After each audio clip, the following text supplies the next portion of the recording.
Hello again, everyone. It's me, Marcus, and I review stuff. Today, I'm reviewing the song Jillian Black Symphony by Within Temptation. So this does come as a request. As always, if you would like to request something as well, leave it in the comments. I'll be sure to get to it. What was I saying? Oh yeah, here's how we got here. I've taken every single request I've received, put it into this Google Sheet. I hit the randomize button 3 times. The top result is the next song I listen to. So that's how we got here. I think I covered most of the things I normally say at the beginning of my videos. Yeah, I've never heard anything from this band before, so, pretty excited to learn something new. So anyway, without much else said, let's listen. Jillian Black Symphony, Within Temptation. And let's go. This is like a live version. I just kind of picked the first one I saw, so hopefully it's good.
So, symphonic metal is just huge overseas, isn't it? Like, I had not really ever listened to any symphonic metal until the last 2 or 3 months. Whenever that first Nightwish song I listened to was.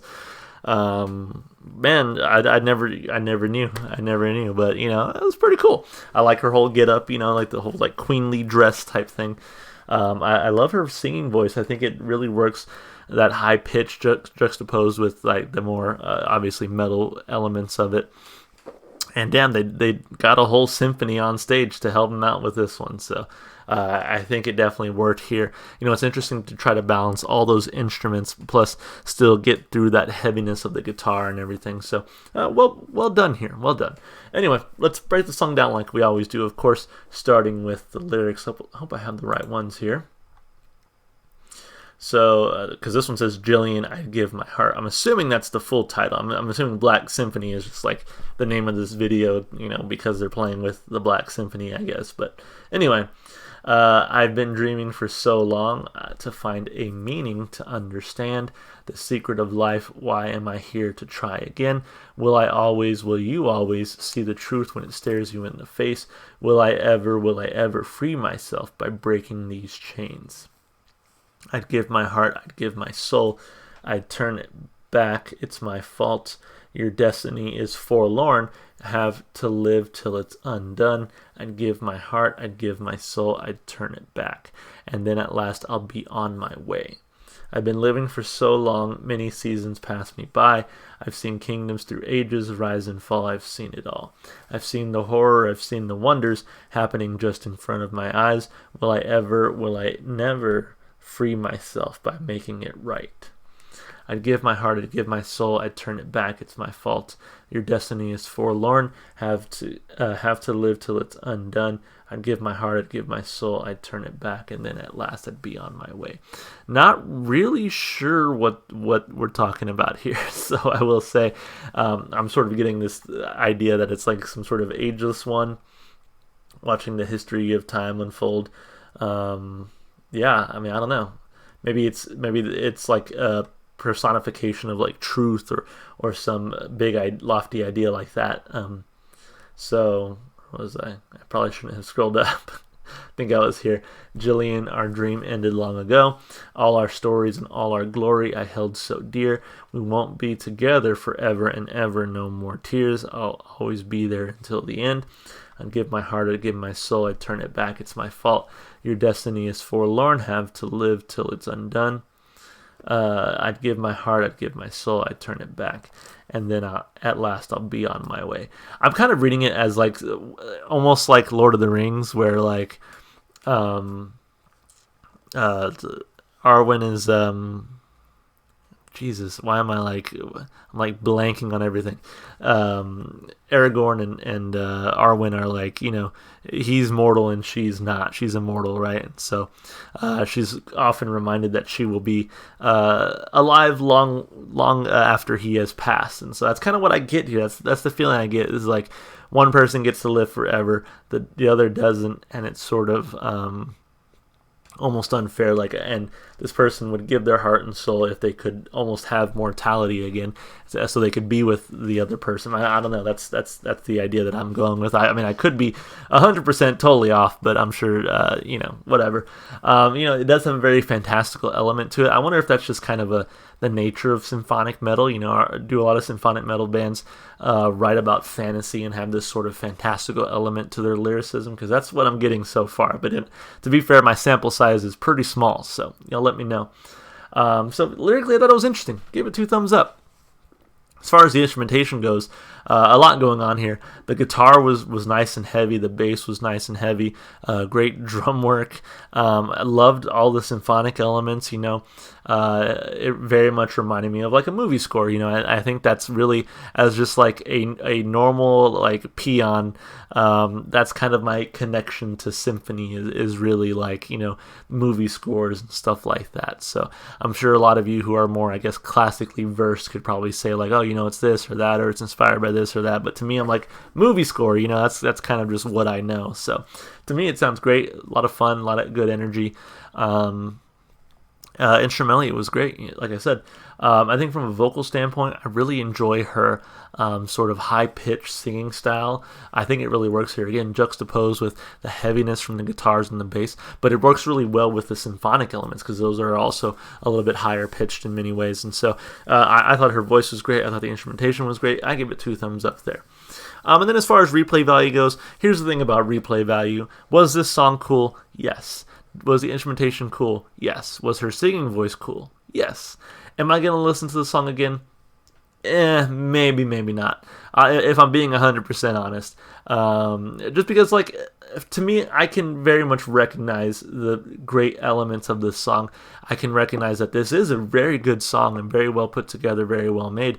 But for me, I'm just like, to me, it's just not what I'm interested in. It's not the kind of song that I would choose to listen to on a regular basis. So my personal replay value suffers a little bit for that, but if I'm being like totally objective, it's a good song. I think it's fine. I don't hate it for sure. In fact, I kind of like it, but I don't know if I like it enough to want to listen to it all the time. So I think I'm just not going to give it a score for replay value. I don't know if I could really give it a fair score. So yeah, I thought it was fine. I thought it was a good song. It's weird. Like I'm speaking in shades of gray. I know people want like black and white a lot of times. Like you either love it or you hate it. For me, I'm like I like the song a lot. I really did, and I recognize that there's a lot of great elements in there. But it's just not my style. It's just one of those songs. So anyway, I still liked it. So thank you so much for the request. As always, if you would like to request something, leave it in the comments. I'll be sure to get to it. If you enjoyed the music, go support the artist. Go listen to their music wherever you can.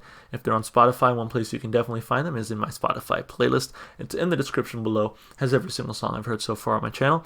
And of course, if you want to support me, just all the normal stuff you do on YouTube. Like and subscribe and comment. All right, before I let you go, help me figure it out. What am I listening to next time? So let's go ahead and get rid of this one. We are done with it. And let's randomize 1, 2, and 3. All right, we're back to Joy Division, Shadow Play. I guess I better get ready to be depressed. All right, y'all. I hope to see you in the next one. Bye for now.